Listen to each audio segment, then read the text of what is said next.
Las opiniones expresadas en este podcast son de exclusiva responsabilidad de los autores y no representan necesariamente la opinión de la Organización de los Estados Americanos, de su Secretaría General ni de la de sus Estados miembros. The opinions expressed in this podcast are the sole responsibility of the authors and does not necessarily represent the opinion of the Organization of American States, its General Secretariat, or its member states. Un profesor del sur de Belice, específicamente de Jalacté, está transformando su comunidad y la de sus vecinos guatemaltecos a través de la educación. Omar Requena se ha propuesto integrar a la comunidad de Jalacté y Santa Cruz en Guatemala con acciones que se traducen en el desarrollo intelectual y humano. Esta es su historia. Bienvenidos a La Zona, el podcast de la zona de Adyacencia. A teacher from southern Belize, from Jalacté to be exact, is transforming his community and his Guatemalan neighbors through education. Omar Requena has a commitment of integrating the community of Jalacté and Santa Cruz in Guatemala with actions that become intellectual and human development. This is his story. Welcome to Zone, the podcast of the Adyacencia Zone. Bienvenidos a La Zona, el podcast de la zona de Adyacencia. Hola Eliani, ¿qué tal? ¿Cómo has estado? Estoy Hello. Ale, gracias. Welcome again to everyone. This is our last episode of the 4th season of The Zone. Se nos va otra temporada, Aleida. Así es, nuestra última temporada parece mentira realmente, I Eliani. know, right? I can't believe it either. But as we've always done it in the last episode of each season, we'll end it in a bang. ¿Cómo estás, Aleida? Muy bien, la verdad que ya quiero empezar, Eliani. Ustedes no se aparten que la zona empieza ya. Today we want to introduce a very special guest, one that we'd all want to have as a neighbor. He's from the Jalacté community from here in Belize. Let's welcome to the show Mr. Omar Requena. Bienvenidos a La Zona, el podcast de la zona de Adyacencia. Antes de iniciar la entrevista, a mí me gustaría contar una anécdota que nos pasó con el profe Omar. La verdad es de que nos costó mucho contactarlo porque él vive al sur de Belice, pero no podíamos quedarnos sin contar su historia. Bienvenido, profe. Welcome, Mr. Omar. How are you? We're doing great, Mom. Okay, well, I'm glad you're here with us. The teacher, Mr. Omar, has dedicated working in the inclusion of Mayan communities in the educational system, especially in South Belize. He has also taken the indigenous communities of Guatemala, in which it has prompted the need to be educated, especially Santa Cruz, which is very close to Jalacté. Mr. Omar, Jalacté is a very far place. Tell us, what motivated you to fully dedicate yourself to working for the education of the Mayan communities? Well, I'm going to start off saying that, I'm very pleased that, I'm able to share my experience with you folks. I have been in the teaching profession for over 24 years, and that has helped me to recognize that there's a lot of needs in our communities. And my working experience has been fun. Working both in Guatemala, in Belize, and even in the U.S. And because of that experience, that has motivated me to work with the 𝐤𝐿𝐴 and the Mayan communities here, especially with the village of Jalacté, which is in the border with Santa Cruz. And I remember working here back in 2000, that's 20 years ago. And that has helped me to realize and recognize the needs of the development, especially in education, because I believe that education empowers a community and even a nation. Y Santa Cruz y Jalacté, como sabemos, tienen buena relación como vecinos, sobre todo por el intercambio comercial que existe entre ambas comunidades. Profe, ¿cómo fueron esos primeros intentos que integran a vecinos de Guatemala en materia educativa? Mi experiencia se ha extendido que en el 2004 yo tuve la experiencia de ser un maestro itinerante, a donde tuve la oportunidad de trabajar con ambos, Guatemala y Belice, en la frontera. Y el objetivo era para establecer confianza y darle más confianza especialmente a la gente que vive en la frontera. A la gira de trabajo corrió de Arenal hasta Los Ángeles, aquí en la parte sur de Toledo. fue una gira de trabajo de como 7 o 8 meses. Y eso me dio mucha experiencia y me dio el ánimo que hay mucho que hacer y me siento parte de esto, lo que estamos haciendo. Wow, muy interesante. Ya lleva varios años en esa comunidad. Yes, like how you said, 24 years, right? And I know Yes. one of the most difficult things to change of being humans is the mentality, right? The form in Yes. which you think. What has been the hardest thing to transform in them? Well, the truth of it is that we need to understand the situation that we live in today. I'm looking at a comparison of 20 years and what has transpired from 20 years to now. I remember being here in this community where the community was, I would say, mostly isolated in terms of we didn't have the integration of Hispanic kids in the community.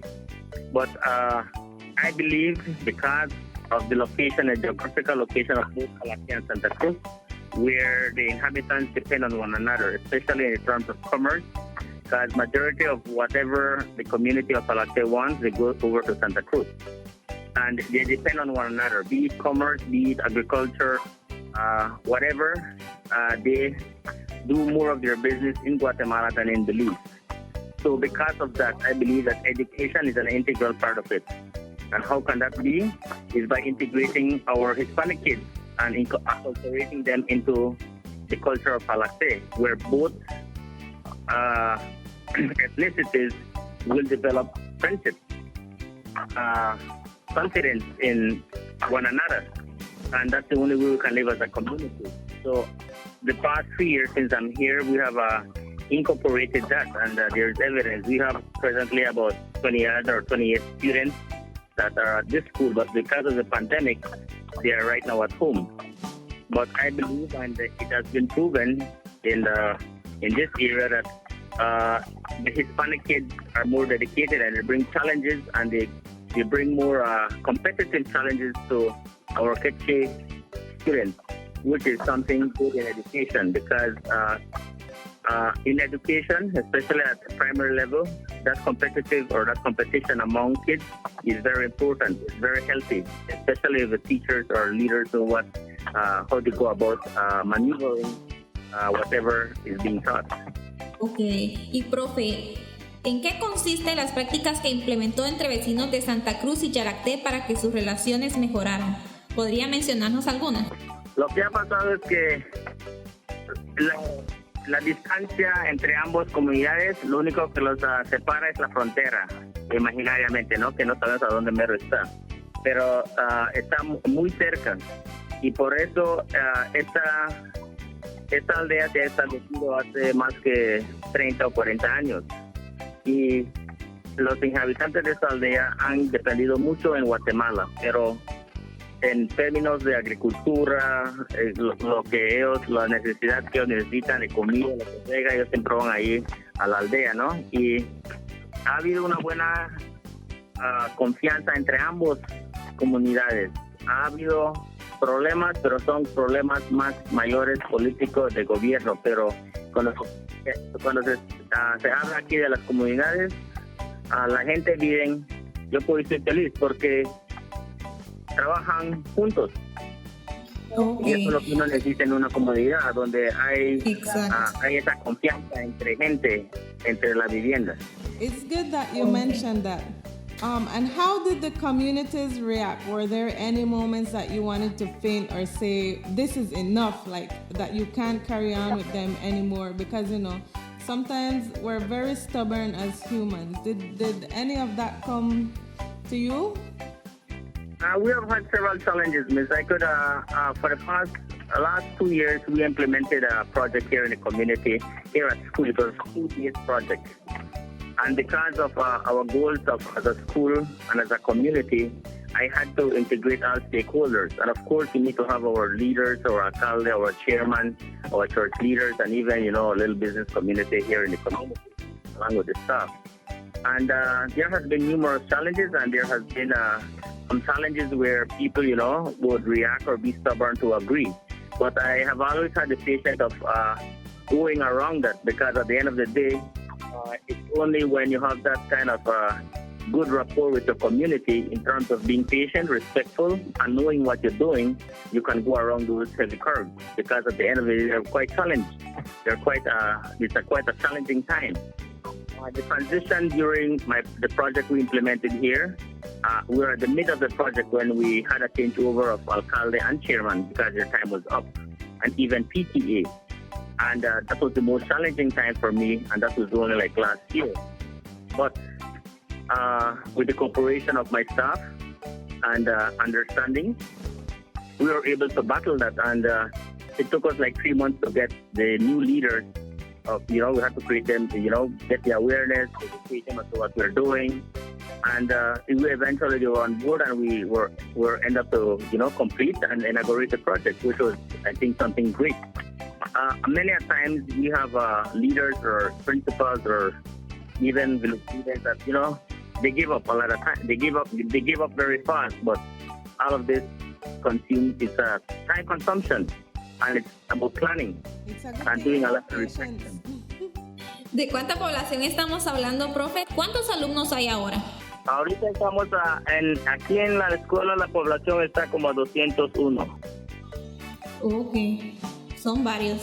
And what major cause do you think that the neighbors fight with each other, and how can that be resolved? What do you mean in terms of fighting? Yes? Like if they have any tension between them, You mean Santa Cruz and Jalacté? Yes. There has been no major tension here, miss. To be honest with you, my vice principal is from this community. I have worked in this community for several years. I visited the area. Mm-hmm.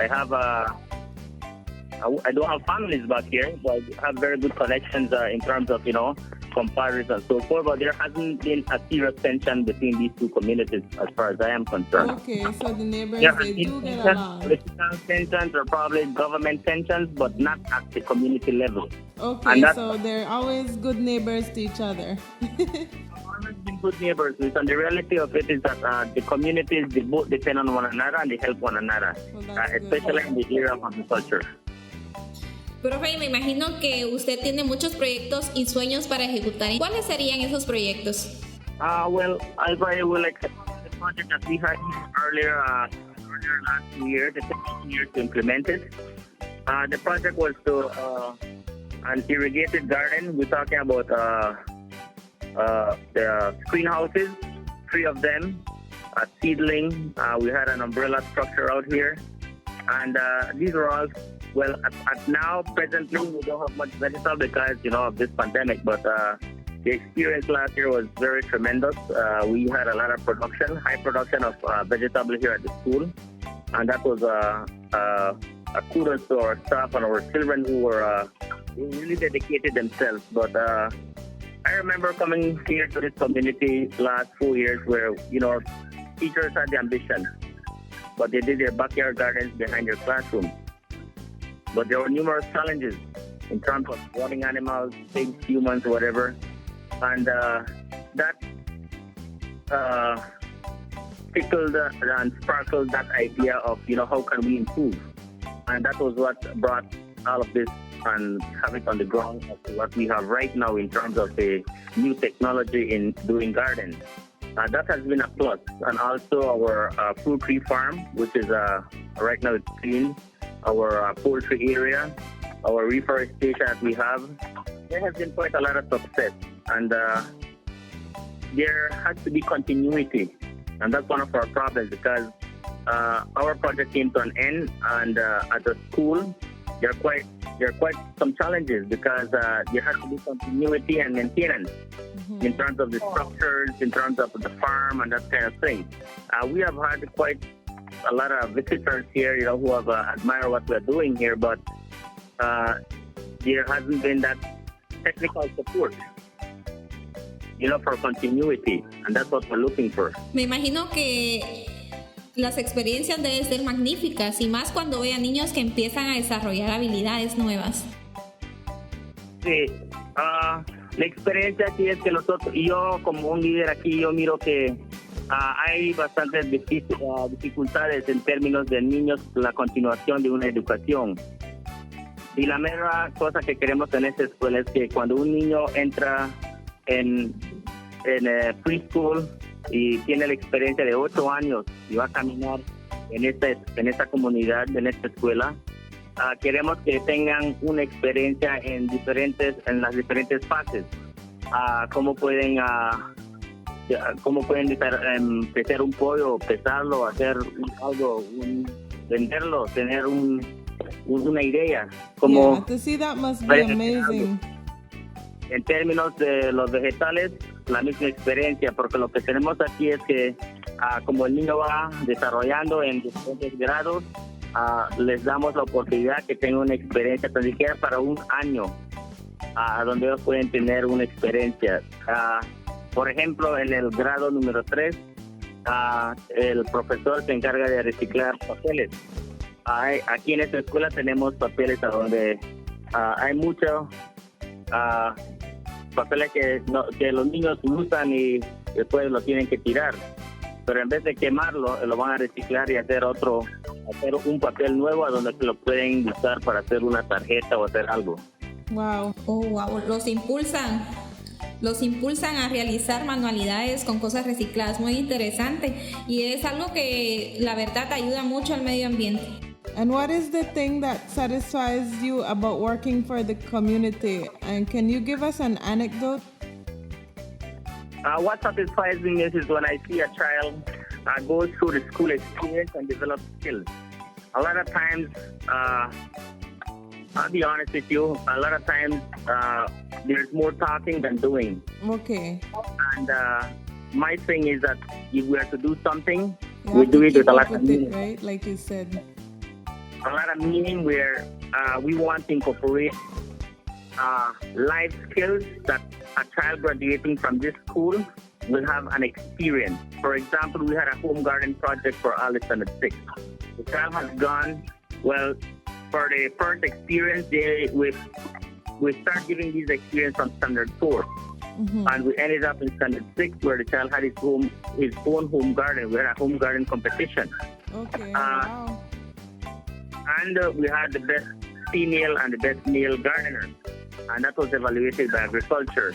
But quite challenging because at the end of the day, yeah, we have winners, but then we need prizes. We gave them, we managed to secure $600, $300 each to start off, to pump them off at the high school with a $300 prize, you know? And but continuity is one of our big challenges. For this last school year, we did it.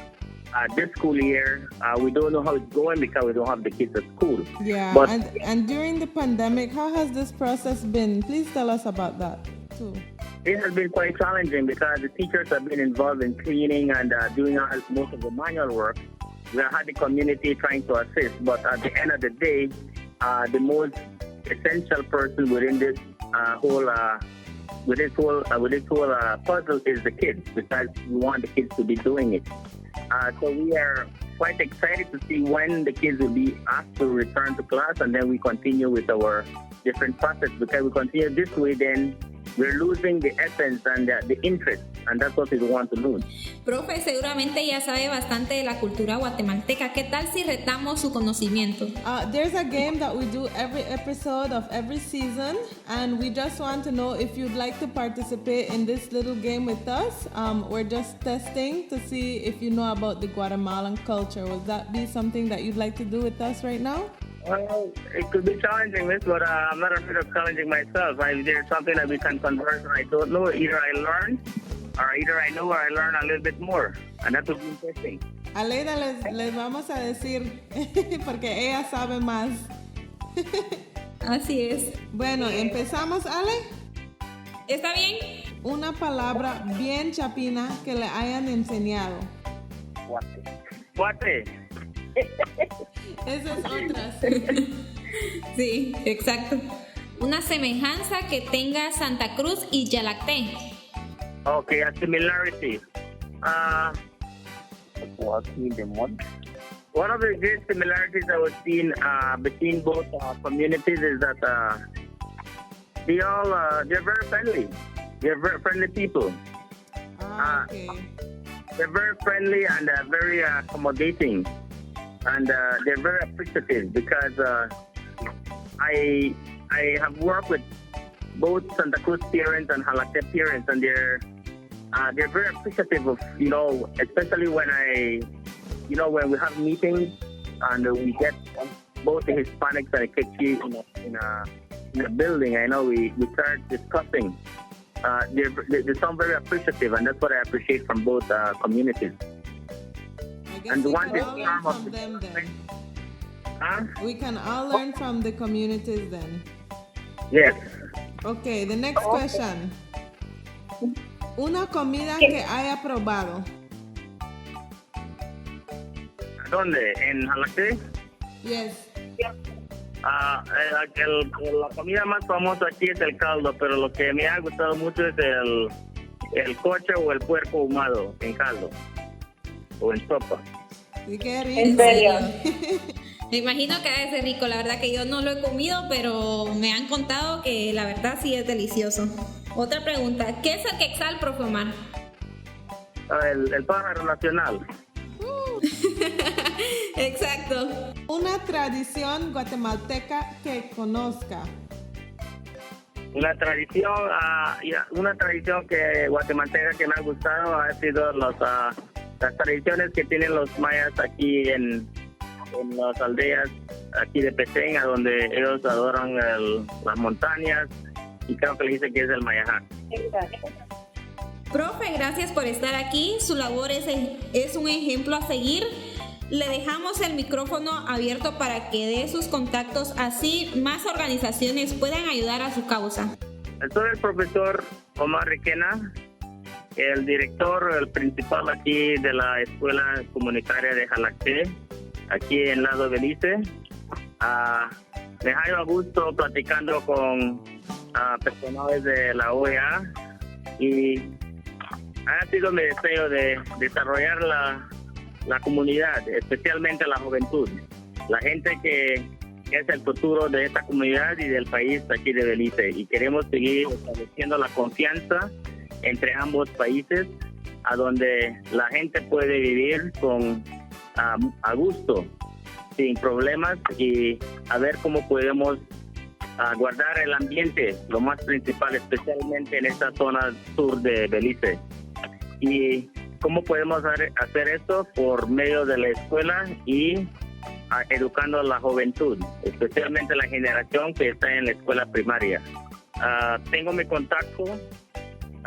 Es un placer hablar, platicar, hacer charlas y a ver cómo podemos poner juntos las ideas y cómo podemos mover adelante esta idea que tenemos. Sé que todos quieren compartir, pero tenemos que tener un equipo. Entre más gente viene juntos, tenemos una voz más fuerte y podemos mover montañas. Mi contacto a este momento es 48 43 6398. Mi correo es Omar Requena 74@yahoo.com, o se puede enviar un correo a jalacté@gmail.com. Es un placer, les agradezco y vamos a ver cómo podemos mover adelante con esta visión. Gracias. Ahí está. Gracias, profe, por esta conversación que nos da esperanzas. We wish you much success in the projects you have. Y a todos los que nos escuchan, gracias por acompañarnos en la 4ª temporada de La Zona. Así es, La Zona es un podcast de la Organización de los Estados Americanos que cuenta con el apoyo de la Agencia Española de Cooperación Internacional para el Desarrollo, 𝐻𝐻. Esto fue La Zona, el podcast de la zona de Adyacencia. Bye. Woo. Bye.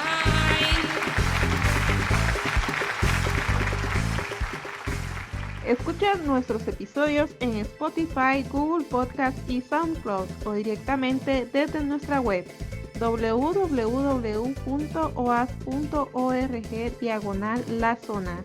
Síguenos en redes sociales y comparte cada episodio con tus amigos. Listen to all episodes on Spotify, Google Podcasts, and SoundCloud, or directly from our web www.oas.org/thezone. Follow us on social media and share every episode with your friends.